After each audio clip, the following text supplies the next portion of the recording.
In 2026, the world's trade routes are being redrawn, not by empires, but by infrastructure.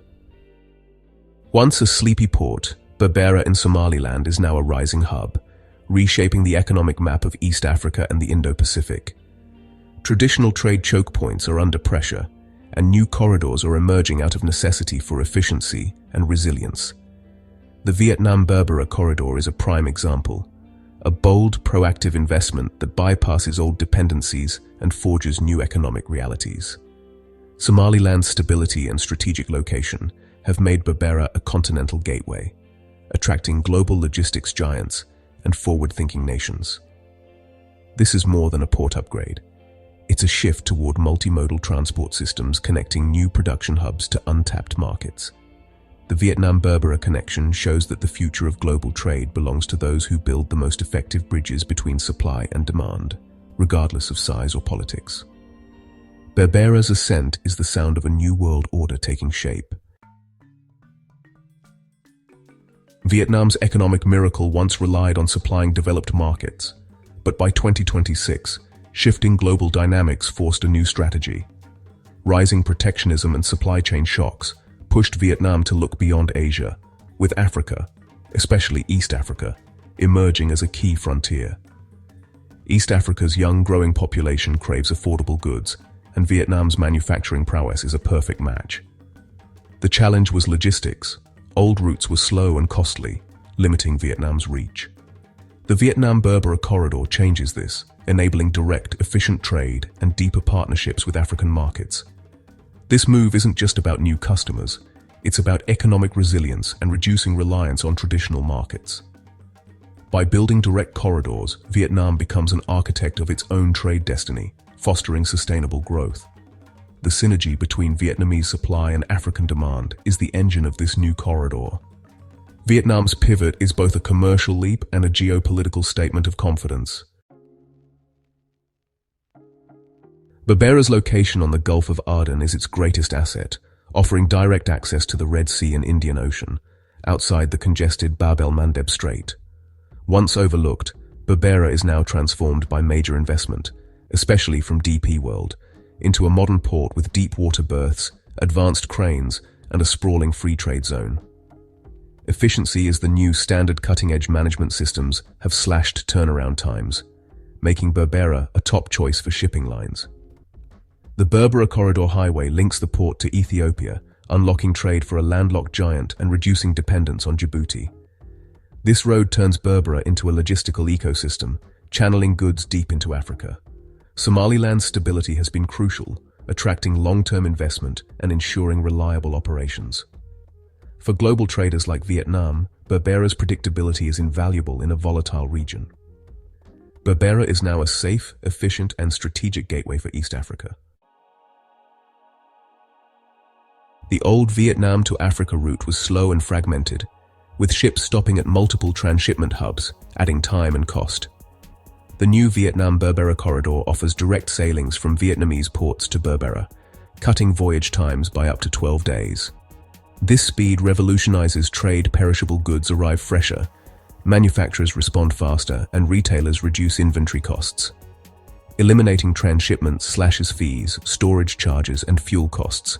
Shipping a container is now up to 25% cheaper. Vietnamese goods become more competitive and accessible in African markets. The corridor is more than a sea lane, it's a seamless logistics system.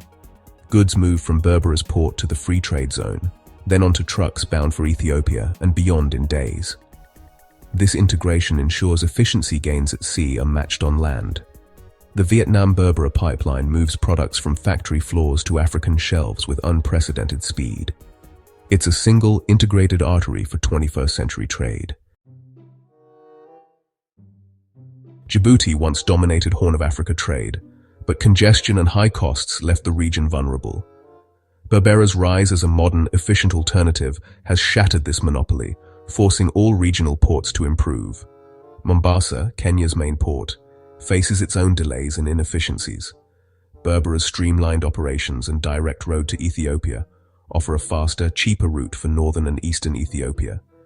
Berbera's neutrality and commercial focus, backed by a stable Somaliland, make it attractive for countries like Vietnam seeking to avoid geopolitical entanglements.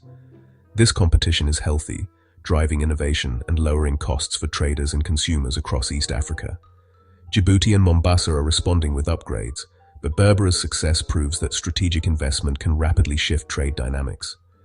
The region now benefits from a multi-port gateway system, reducing risk and increasing options for importers and exporters. Berbera's ascent is a lesson in how infrastructure can disrupt established orders. The Horn of Africa is no longer defined by a single port, but by a competitive, resilient network. Vietnam's Berbera strategy is geo-economics in action, using trade corridors as tools of national policy. This isn't just about exports. It's about embedding Vietnam in Africa's growth story and exporting its development model.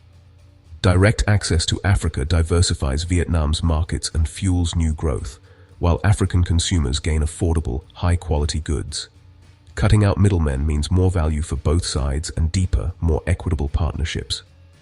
Vietnam's first-mover advantage in Africa boosts its diplomatic standing and sets a template for other ASEAN nations.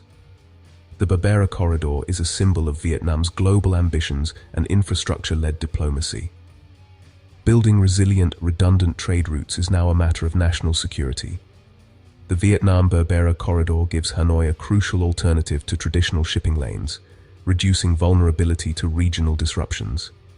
This is 21st century statecraft building prosperity and security through connectivity. The Vietnam-Berbera Corridor's promise comes with real risks.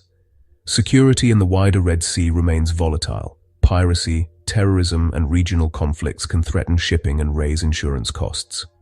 Sustaining the corridor's success requires massive ongoing investment in roads, warehousing, and power beyond the port.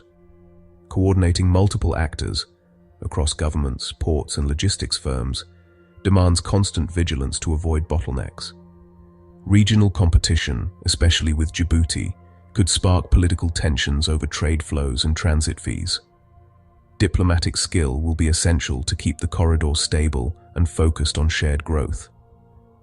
The corridor's future depends on balancing efficiency with regional cooperation. The Vietnam-Berbera Corridor shows that in 2026, infrastructure, not superpower politics, defines global order. Connectivity is the new currency. The real power lies in the arteries that move goods and ideas. Middle powers and developing regions are building their own futures, one corridor at a time. This bottom-up globalization is more resilient than old top-down models.